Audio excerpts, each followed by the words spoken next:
ปาดก็กล้าว่าปาดน้อยลายมันก็บีบบ่ได้เด้เฮ้ยต้องปาดเนี่ยมันกล้าว่าในมันสิออกกันแหล้วนั่นแหละลองดูแควแฮนบัดนี่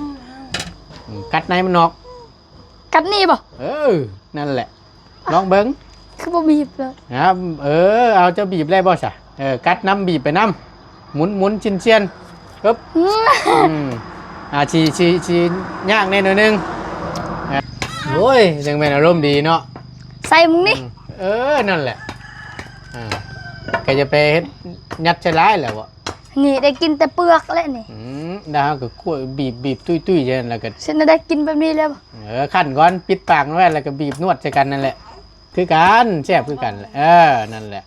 รีดเอาเนื้อมันแล้วนั่นสิ้นมันเดืองๆอยู่ในนั่นมันกรอบทำนองนั่นแหละแซ่บอยู่บ่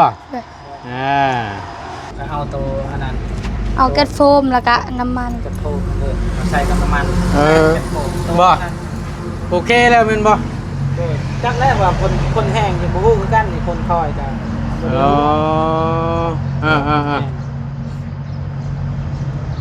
เอาตัวมียังก็ตัวนานาตัวท้องบ่มียังฟองน้ำนะแล้วผสมกับน้ำมันใช่บ่ผสมกับน้ำมันนั่นบิดชิ้นนี่แล้วขึ้นไปอุดก็ได้แบบว่ามันหัวแห้งนะแบบอยู่ถึงหัวชัยตัวมันหัวแห้งครับไก่ไข่ตัวนั้น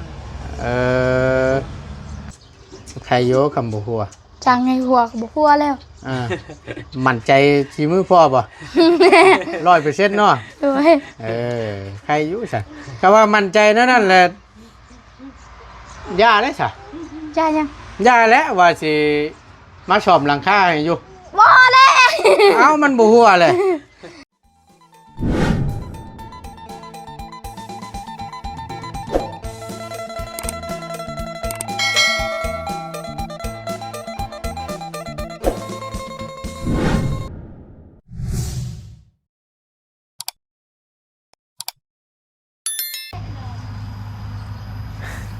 เกี่ยวมาบัดๆบ่พี่น้องเลยแห้งแล้วบ่นี่แห้งแล้วเนาะเอาพี่น้องฮะเจ้าน่าสิขึ้นนะนั่นว่าคือแต่ซะเอาพี่น้องไงเปิดคลิปมีวันนี้กับพี่เด้อพี่น้องเด้อเซฟปูนบาทนี่โดยสบายดีพวกพ่อกันล้นเนาะไม่เมื่อนี่โรดป้าเริ่มเพิ่มขึ้นเต็มคืออยู่เห็นอยู่ในบนคลิปประตูนด้วยอยู่พลานใจแมนเอาแล้วขึ้นมาฮอดจอดถึงทั้งประตูนก็บ่ได้บอกได้กล่าวพี่น้องเลยมาแบบจวดจัดเนาะเอามาฮอดแล้วก็พ่อกับทั้งบ่าวบุญโกงเพิ่นกะเกียมสิเอาหญ้าค่าหรือว่าไว้ลบกระตูเพิ่นนี่แหละพี่น้องในส่วนที่ว่ายังบ่พอรอบก้อนพุ่นแหละเนาะก็มีแต่ว่าลบให้มันแล้วมันทั่วนะเนาะจังหน่อยเพราะว่าฝนตกใส่ผัดมันสิผุสิพังได้เป็นผ่ากระพากกระเตะนี่ก็ได้ฝนตกดีอยู่บ่ทั้งพี่ตกตลอดเนาะโอเคพี่น้องนี่ก็คือว่าบรรยากาศเมื่อนี้เนาะก็ถือว่าฮ้อนอบอ้าวเบิ่งพี่น้องเนาะ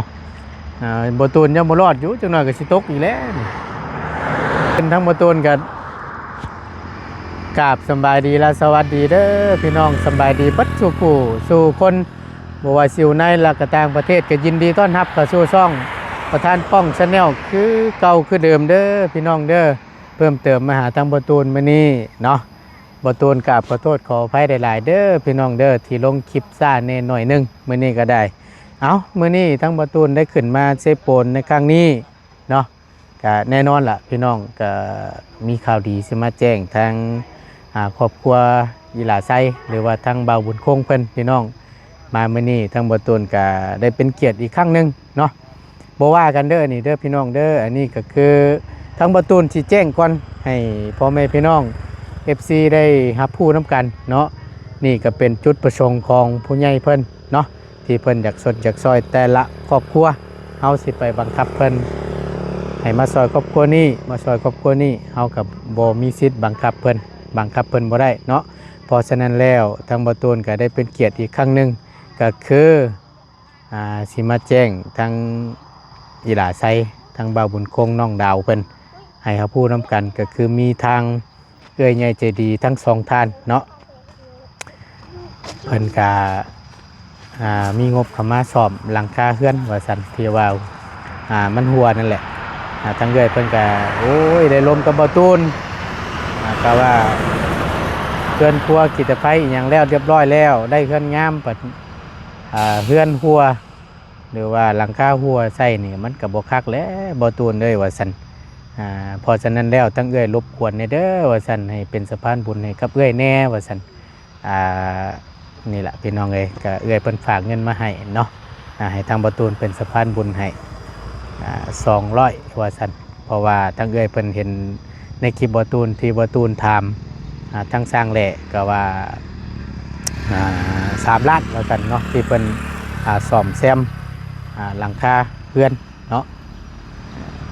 เพิ่นว่า3 ล้านว่าซั่นเอาทางบ่ตูนก็ไปเอามาเป็นที่เรียบร้อยเนาะก่อนอื่นทั้งบ่ตูนก็ขอขอบคุณขอบคุณขอบอกขอบใจทั้งเอื้อยใหญ่ใจดีหลายๆทั้ง2ท่านเนาะที่มีน้ำจิตน้ำใจบิแบ่งมาซอยทางครอบครัวน้องชายเพิ่นในครั้งนี้เนาะแล้วก็ทางบ่ตูนเนาะก็เอื้อยเพิ่นกับบิแบ่งให้อยู่เนาะก็ขอบคุณขอบคุณหลายๆเด้อเอื้อยทั้ง2ท่านเด้อขอให้อยู่ดีมีแฮงเนาะความเจ็บอย่าสุไล่ความไข่อย่าสุมีปรารถนาสิ่งใด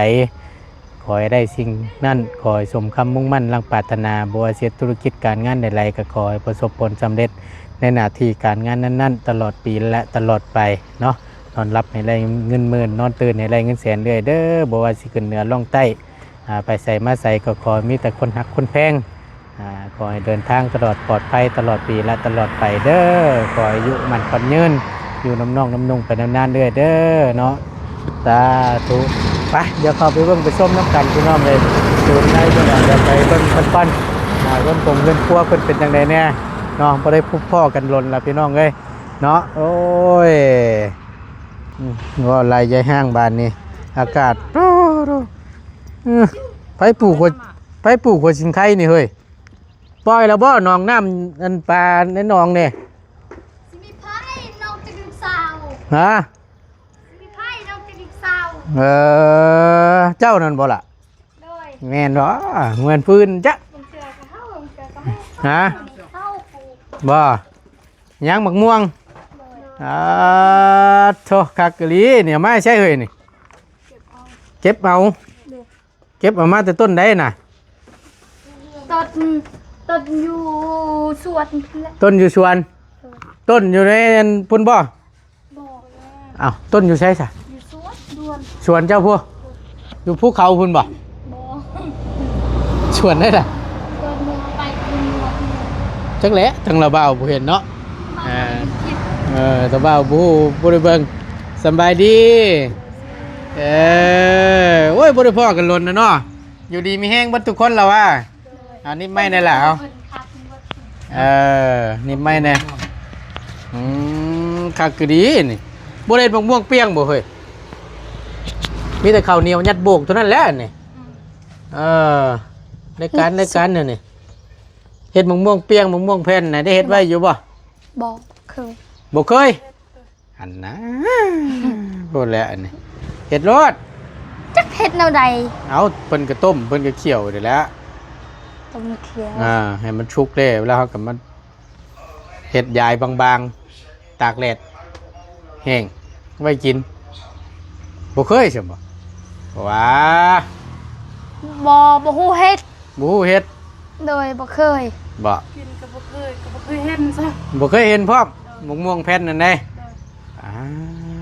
ตะปานนั้นบ่เคยเห็นว่าก็ได้ทางบ้านบ่มีบ่ บ่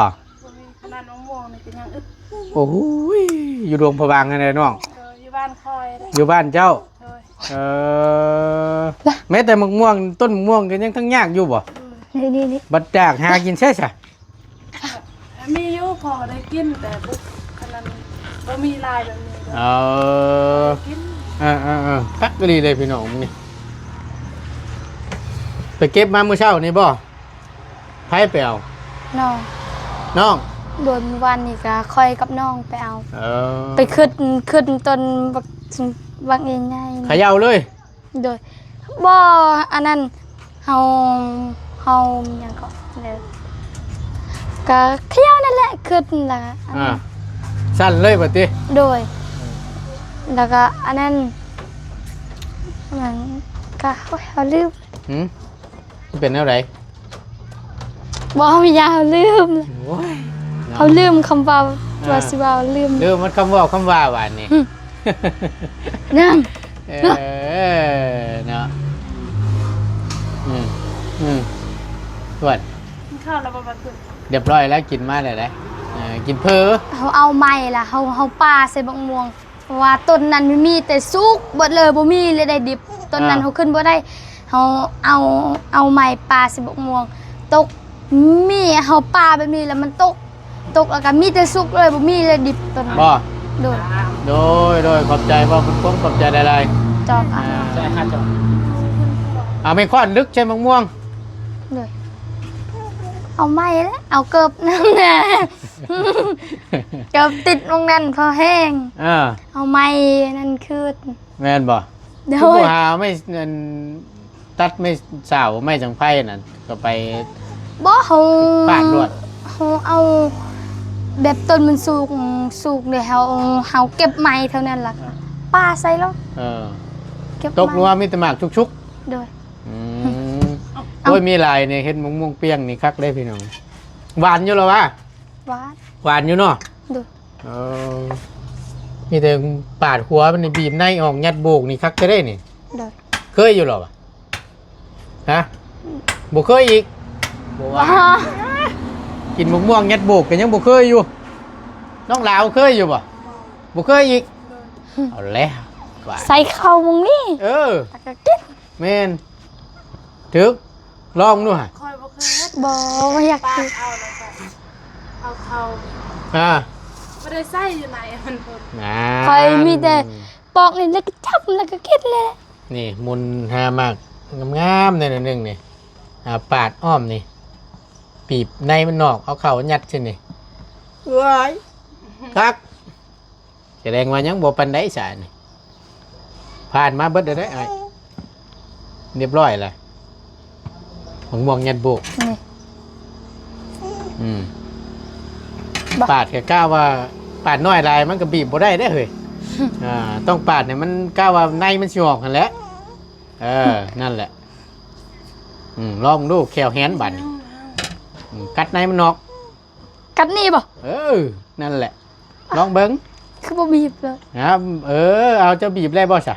กัดน้ำบีบไปน้ำหมุนชินเชียนปึ๊บชีย่างแน่หน่อยนึงโยกอันนี้มันสิเป็นทำนองนี้นี่เอาข้าวเหนียวมาใส่บาทนี่โอ้ยแซ่บพร้อม ตกแล้ว อืม ทิมเลย นี่แหละสิประมาณนี่แหละเพื่อเดินมาม่วงยัดโบกกันนี่นะ ข้าวเหนียวยัดโบก ใน โบกม่วง ซีนมะม่วงไปหมดแล้วเหลือแต่เปลือกมันสิ เอา กิน ซ้ำ ได้ นั่น บ่ แหละรวดๆหน่อยนึงก็พอ ใส่ข้าวเหนียวเอาให้ มันสิเป็นทำนองนั้นคักได้บ่เชื่อลองรวดเฮ็ดหยังนะว่าบุญคงฮะเฮ็ดล่ำเสียมสิแปลหน่อไม้บ่เฮ้ย โดย มันก็คักเท่านั้นแหละนี่ กิน หยังเนี่ยมาหยังนี่ เอามาให้กินแหละ เอามาให้ยัดโบก โดยได้ โอ้ยยังเป็นอารมณ์ดีเนาะ ใส่มึงนี่ นั่นแหละแกจะไปเฮ็ดยัดใช้ร้ายแล้ววะ นี่ได้กินแต่เปลือกแล้วนี่ ดาวก็คั่วบีบตุ้ยๆใช่แล้วก็ ฉันได้กินแบบนี้แล้วบ่ ขั้นก่อนปิดปากไว้แล้วก็บีบนวดใส่กันนั่นแหละ ปิดแบบนี้ อ่า ปิดแบบนี้ นั่นแหละเอา ไปกินมะม่วง บีบนั่นแหละนวดใช่แล้วก็นั่นเห็นบ่มันสิไปมองนั่นน่ะ ตกเลย กินโลดบาดนี่บีบรีดจะโลดกับกาบมันนั่น กินแบบนี้เลย ลองเบิ่งแล้วเนื้อมันก็สิออกคือกันแหละเนื้อมันก็ได้ ให้แม่กิน บ่ลองเลย นี่แม่ บ่ฮู้คือกันแซ่บคือกันแหละนั่นแหละดีดเอาเนื้อมันแล้วนั่นสิ้นมันเดืองๆอยู่ในนั่นมันกรอบทำนองนั่นแหละแซ่บอยู่บ่ เด้อ บ่อยู่มันสิทำนองนั่นแหละ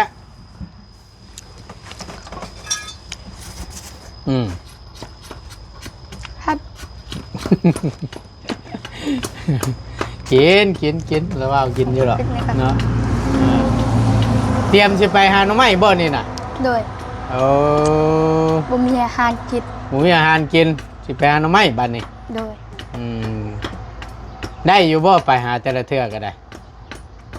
อันนี้สิไปหาหน่อไม้หยังทาไม่พอให้จั่วเอาบังจั่วบ่ไปจั่ว น้ำไม้พา หน่อไม้พา หน่อไม้พัง น้ำไม้พุ่งน้ำไม้ตัวใหญ่ๆเลย หน่อไม้ โอ้ หน่อไม้ตัวสุดนี่ ไปหาอยู่ใช่เหรอ ปีกายเนี่ยเฮาหาเขาสองคนน่ะพอเขาได้เด้ บ่ มีแต่ตัวขาว โอ้หนุ่มโอ้แซ่บแล้วหน่อไม้พังอ่ะเนาะ ๆ อ่อนแน่น่ะบางๆก็นอนน่ะเนาะ ด้วย คักเล่นั่นน่ะ ไปน้ำพอไปน้ำแม่ม้วนนี่ดิได้หน่อไม้สำนี่ ขุดเอา บ่ เลย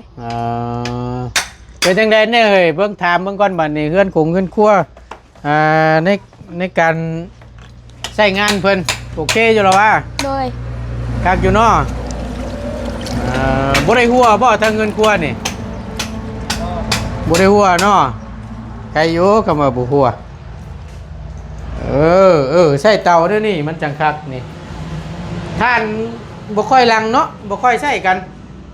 บ่แม่นบ่ค่อยใช้ ใช่อยู่บ่ บ่มี บ่มี บ่มีเงิน โอ้ยเนาะใช่เห็นท่านใช่อย่างน้ำมันแล้วมันจังบ่ดำ บ่ได้ซื้อถาด ยังบ่ได้ชื่อมาใส่อยู่ เอาไม้ก็ได้ บ่ได้อันนั้นบ่แถวนี้ควันมันบูดบ่โอเคอยู่ดอกเนาะควันมันออกอยู่เนาะ โดย โล่งเลยพี่น้องเอ้ยอากาศถ่ายเทดียามหลังพื้นหลังไฟควันออกพุ่นแล้วอ่ะ โดย บ่ได้อบบ่ได้เอาเนาะ โดย เวลาจุหันจุนี่ก็จุพื้นจุไฟก็แม่นนั่นแหละ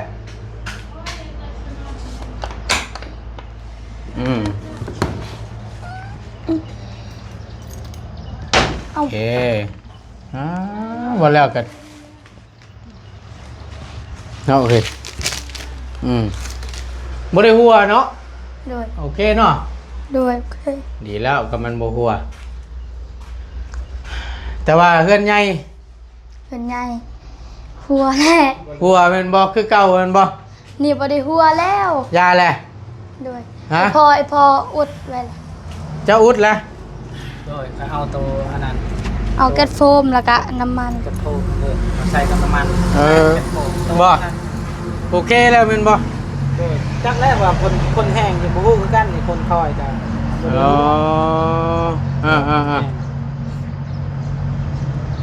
เอาตัวนี่ยังก็ตัวนานาตัวข้องบ่นี่ยัง ฟองน้ำนะ แม่น แล้วผสมกับน้ำมันใช่บ่ผสมกับน้ำมันนั่นบินชิ้นนี่ แล้วขึ้นไปอุด เกิดแบบว่ามันหัวแห้งนะแบบอยู่ถึงหัวชัยตัวมันหัวแห้งครับแก้ไขตัวนั้น ก็ถือว่าพลาดเนาะ บูบนตกแห้งนี่นะบูนี่ตกค่อยๆกับบ่ได้หัว แต่ละจุดแต่ละมองนี่ก็ถือว่าโอเคเนาะ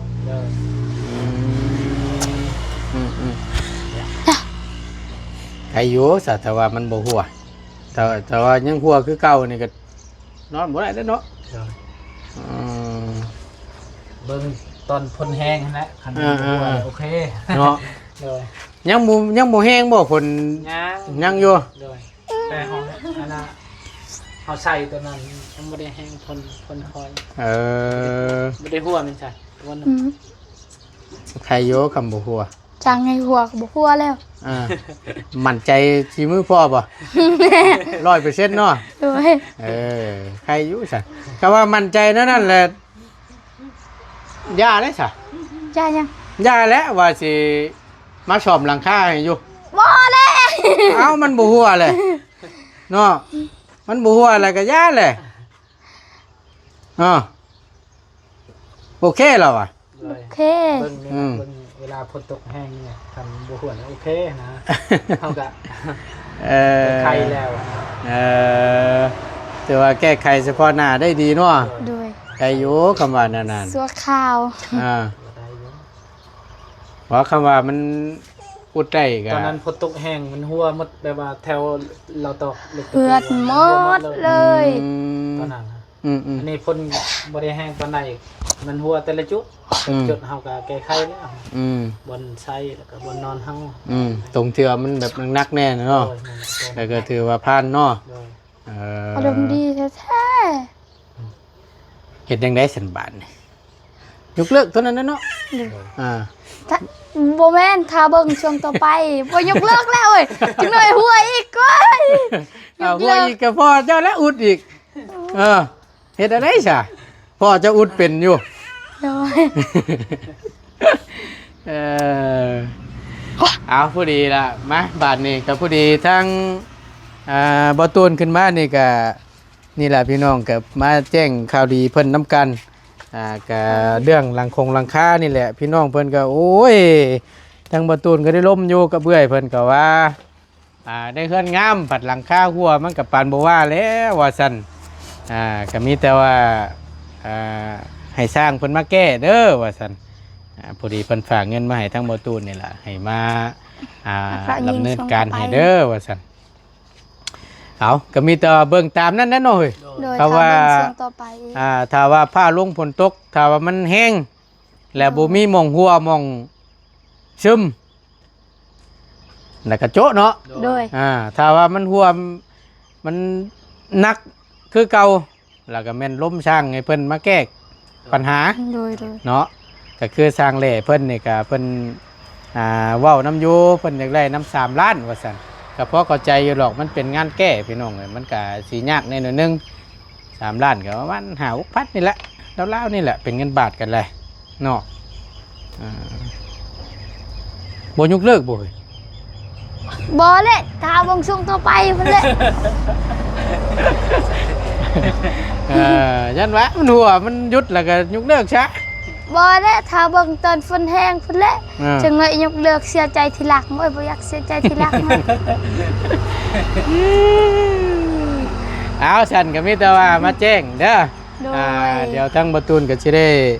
เบิ่งน้ำกันอีกเทื่อนึงพี่น้องเอ้ยก็มีแต่ว่าถ้าว่ามันฝนตกแห้งมันหัวคือเก่าแล้วแม่นทั้งบ่าวบุญคงนัดกับช่างเพิ่นเด้อก็ได้ให้เพิ่นแล้วเฮือนประตูอาเรียก่อน โดย แล้วทั้งพุ่นแหละให้เพิ่นมาเฮ็ดก็ได้บ่เป็นหยังเด้อถ้าว่างบอยู่ในราคาที่ร่วมกันไว้3 ล้านนั่นเด้อเฮ็ดโลดให้เพิ่นแล้วทั้งพุ่นเรียบร้อยก่อนจังค่อยมาแก้ปัญหามันดังก็ได้เด้อ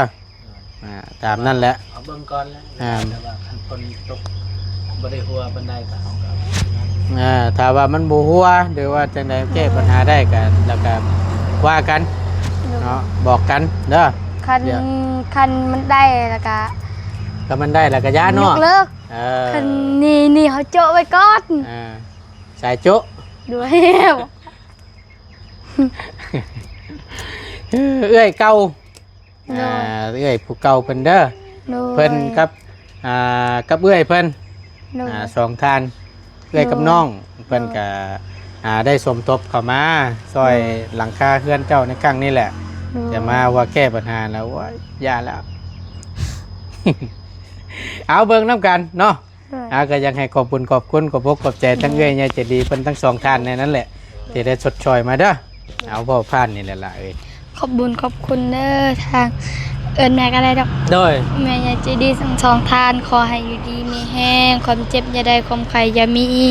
พัฒนาสิ่งใดก็ขอให้ได้สิ่งนั้นเด้อนั้นรับก็ขอให้ได้เงินหมื่นนั้นตื่นขอให้ได้เงินแสนเด้อขอให้อายุมันคนยืนสาธุเงินที่แม่ใหญ่ใจดีฝากมาขอให้กับคืนหอยเท่าพันเท่าเด้อสาธุที่สำคัญค่ะขอบคุณทางบอตูนนำเดอร์ที่มาเป็นสะพานบุญและขาดบ่ได้ก็คือ FC บสุขูสุคนผู้ใหญ่ใจดีที่สะซอยมากก็ขอให้อยู่ดีมีแห้งเบิดขอบบุตรครัวเด้อสาธุ ดีใจน้ำลายๆเนาะพี่น้องเพิ่นก็จะเข็นอยู่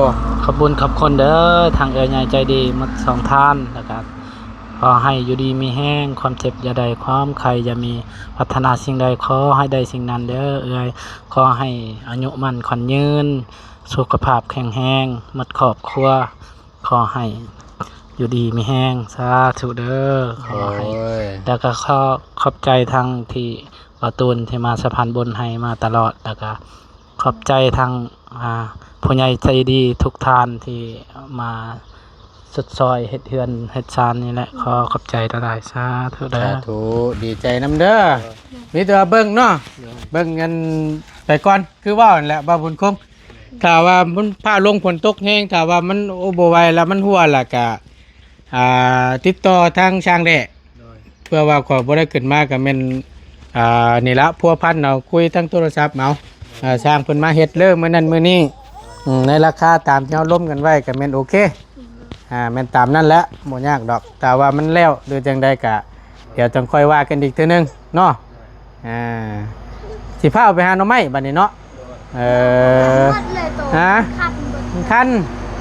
ไปแพ้หยังน่ะอาบน้ำอันนั้นบ่จัก มันเป็นตุก ตุ่มมีอันนี้ประจักษ์พดเลดมันห้อนประจักษ์ โดยคือซีเมนต์เนาะ มันห้อนแห้ง โดยมันเท่า เป็นยังไงทางบ้านน้องลาวฝนตกอยู่บ่ตกอยู่เนาะลำแดะเขาหงเขาให้ เพิ่นกำลังฮือให้เด้อ ผมลังฮือให้ โดย ยังบ่ เฮาเท่านี้สุดแล้วแล้ว บ่ โดยแล้วอุ่นยัง เข้ากัน ลำบากแน่นอนปานเพิ่น แตกต่างกันเนาะเป็นยังไงทางไอ้เดิม ดีแม่ เดี๋ยวก็แน่ดีแล้วล่ะเนาะก็นั่นแหละเพิ่นหยุดเลยว่ายาฉูบนะดีแล้วก็เพื่อสุขภาพเจ้าของนั่นแหละโอ้ยอยากไปสิได้บาทนี่ เข้ากับปลูกข้าวแล้วแล้ว แล้วแล้วบ่เจ้าปลูกเขาเรียบร้อยแล้วเนาะ โดย ไปล่ะไปอันนั้นมาเอานมกับมันขนมนี่ปะซื้อมาต้อนอยู่พี่น้องเลยอันนั้นขนมมาพอได้กินแล้วก็ถุงยางกับโมมี่ทั้งระเบาก็บ่ได้ถือมาสักกับตาแป๊บนึงเอามีก็ได้ต้มกันโอ้ยพี่น้องเลยบ่ได้พ่อหล่นใน FC เพิ่นก็กินฮอดอยู่ป้าลุงเพิ่นก็ได้นานมาทีสิแหล้วมาแต่ก็มาเยี่ยมมายามอยู่พี่น้องเนาะเอาโดยพอได้กินแล้วล่ะเด้อไปบ้านนี่ระเบาไปเวียกต่อก่อนเด้อ โดย โดยอยู่ดีมีแห้งล่ะไปไปล่ะไป ดีสบายดีเด้อ โดยตรงยางบุมีทั้งบตุนก็ได้ไปพี่น้องไอ้ทั้งบตุนก็ได้คลิปกับเช่นเก่าเช่นเคยขอบคุณทั้งเอ้ยใหญ่ใจดีได้ลายอยู่ดีมีแห้งเนาะลำได้ด้วยค่าขายไงมืดจังใดกะขอให้เก่งทำเลยเด้อเนาะสิ่งที่สำคัญก็คือสุขภาพแหละจงอยู่ดีมีแห้งอายุมันขวัญยืนพร้อมครอบครัวเด้อเนาะสาธุเอาสำหรับคลิปนี้บตุนก็ขาดบ่ได้ก็คือพ่อแม่พี่น้อง FC ขอบคุณหลายๆที่เข้ามาเป็นกำลังแห่งใจและติดตามมาชมคลิปโดยบ่ข้ามโฆษณาเนาะสำหรับคลิปนี้บตุนจบลงไปเพียงสำนี้ก่อนอยู่ดีมีแห้งบัดชูขู่ชูคนสบายดีเด้อพี่น้องเด้อไปฮ้อนแท้ๆมื้อนี้ก็ได้